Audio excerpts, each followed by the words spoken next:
And we're back here on the GSMC Baseball Podcast, bringing you our third segment, which is going to be talking about my power rankings, numbers 21 to 30.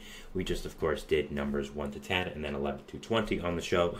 So if you want to watch those, they're probably on YouTube, or if they're not, you can go on the live stream and reverse back till you see it on the screen here about power rankings, whatever segment you want to watch.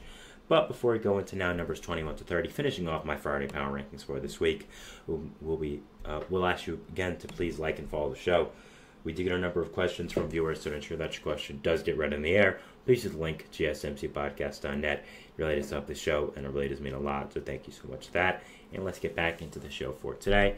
All right, so again, numbers 21 to 30, third segment here. You guys get the drill. Going to be reading off all these teams again. They are, of course, worse than all the teams above them, but really, it's only once we get to, I would say, number 27, that's when it really starts to get bad, and you start to see the real bad teams of this league. So, yeah, let's get started off with number 21, which is going to be the Chicago Cubs. Now, it is interesting that I have the Cubs below the team they bought from. I, of course, had the Rays at 20, and the Cubs bought probably their best player from them, Isaac Paredes. But the Cubs still don't have a great team. I think their pitching rotation, even though I really like it a lot, has taken a little bit of a dive. Shota Managa has been as great recently. Jameson Tano has been good, but how long is that going to keep up? Also, in your offense, I mean, there's just a lot of underperforming talent right now. Man, you just lost one of your big-time relief pitchers, Adbert Alzolay, who's already been dealing with injuries, but pretty sure now it's official that he'll be out for the rest of the season. So, overall, I like this Cubs team a lot on paper, but that's really been the problem. They have not put it together. Craig Counsell, unfortunately, has not been the big-time manager you expect him to be. I still think he'll be really good. It's just he's been a little bit of a disappointment since coming over there to Chicago. So, I like this Cubs team a lot on paper. It's just they got to put everything together. Players got to start performing up to their standard, and that's really all you got to do for the Cubs. And not really looking far. Mark Leiter Jr. is a loss to that bullpen, as is Hunter Bigby, but I'm sure you can replace those guys pretty fine. And again, you traded first for Morel, but to get an upgrade at third base position, Isaac Paredes, the third base upgrade you've been looking for a little while now. I mean, you have a really good infield now with Paredes, Swanson, Horner, and most likely Bellinger at first base, I believe. Well, we'll see if you trade for a superstar first baseman in the offseason or sign one. Pete Alonso and Vladimir Guerrero Jr., I think, are possible, but that's a conversation for a different day. So, I do have the Cubs here at number 21. 22, I have the Cincinnati Reds. Reds have so much talent on this team. It's just a shame all the injuries happened.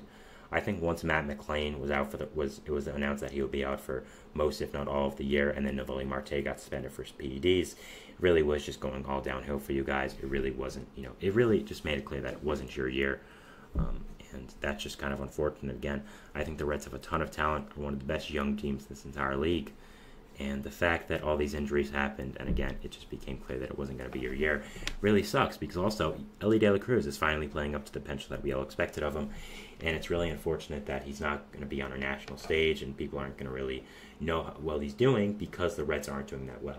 Now, MLB's done a lot to market him, of course, being he was in the All-Star game, has done some promos with the MLB social media accounts, but still, I think, needs a lot more exposure, and that only comes when the Reds are good, so that's definitely one of the big things that's wanting the Reds to be good right now. So, yeah, do have them here at number 22. Still a lot of talent.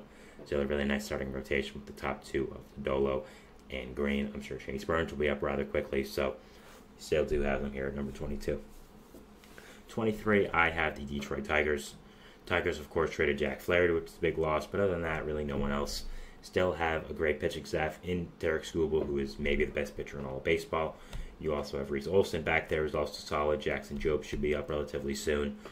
Offense has just been the big problem. Again, I've said it multiple times, but if your three prospects of Colt Keith, Spencer Torkelson, and Parker Meadows were able to hit, I think we're looking at this Tigers team in a whole new light, because you do have players here that can hit. You have guys that you can look at as people of your future. Justin Henry Malloy has been a nice person there. You also, of course, have Riley Green, who's been absolutely fantastic. Matt Vierling's been a pretty solid bat since coming over from Philly.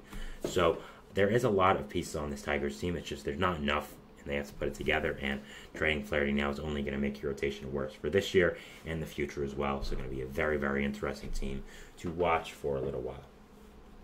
24, I am going to be having the Toronto Blue Jays. Basically sold off everyone of value with a year left on their contract. I think they should have done more. As I said before in my trade deadline video, I think it's pretty insane they didn't even shop Chris Bassett and Kevin Gausman, considering how high the prices were for starting pitching.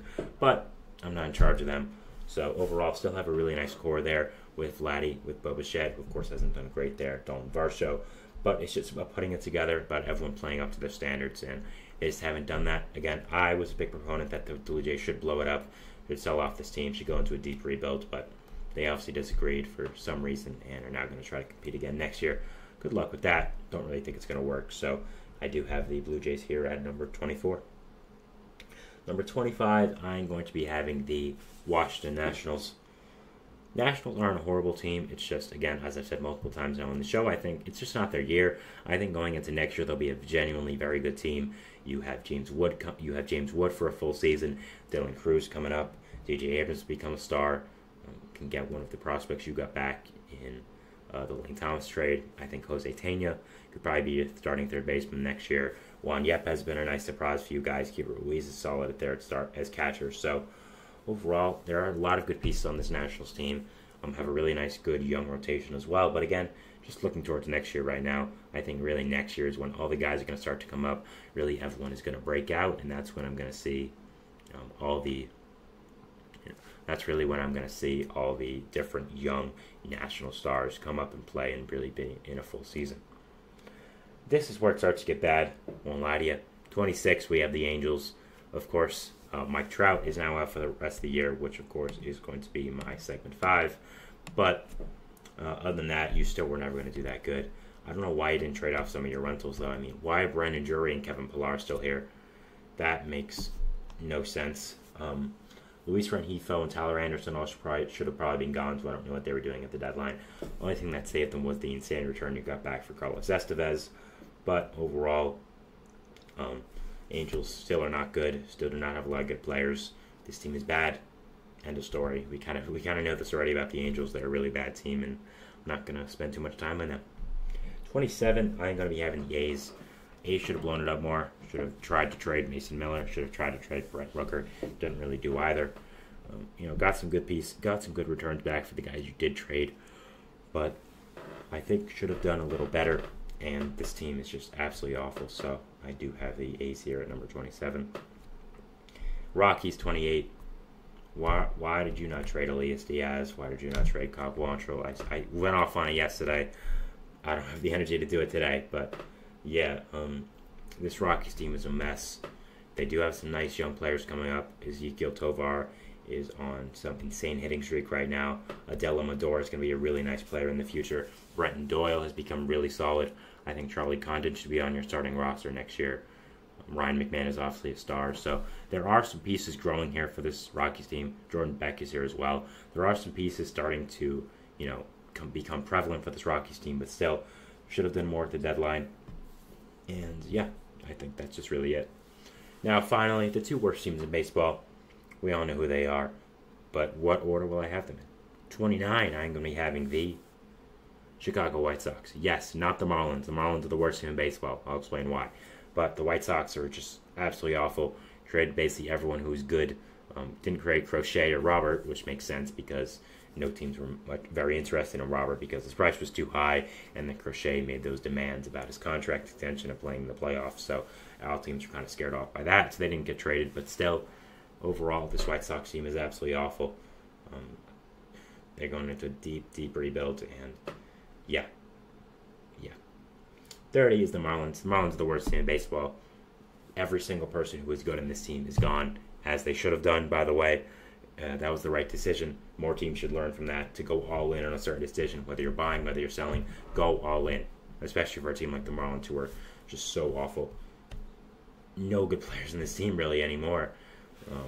This team is really bad, and it's going to be very fun to watch them for the rest of the year. So, recapping my power rankings here, I'll go after it. Number 1, I have the New York Yankees. 2, Baltimore Orioles. 3, Los Angeles Dodgers. 4, Philadelphia Phillies. 5, Cleveland Guardians. 6, Houston Astros. 7, Kansas City Royals. 8, Milwaukee Brewers. 9, New York Mets. 10, Atlanta Braves. 11, Minnesota Twins. 12, San Diego Padres. 13, Seattle Mariners. 14, Boston Red Sox. 15, Arizona Diamondbacks. 16, St. Louis Cardinals. 17, Pittsburgh Pirates. 18, San Francisco Giants. 19, Texas Rangers. 20, Tampa Bay Rays. 21, Chicago Cubs. 22, Detroit Tigers. 22, Cincinnati Reds. 23, Detroit Tigers. Sorry, I said them again. 24, Toronto Blue Jays. 25, Washington Nationals. 26, Los Angeles Angels. 27, Oakland Athletics. 28, Colorado Rockies. 29, Chicago White Sox. And 30, Miami Marlins. So that is it from our power rankings for this Friday. Top 3 seconds. We'll be going into our 4th segment, which is going to be talking about Kobe Mayo and him being called up by the Baltimore Orioles, one of the top prospects in all baseball. So we will be going over that, and we'll see you after the break. So thanks, and bye.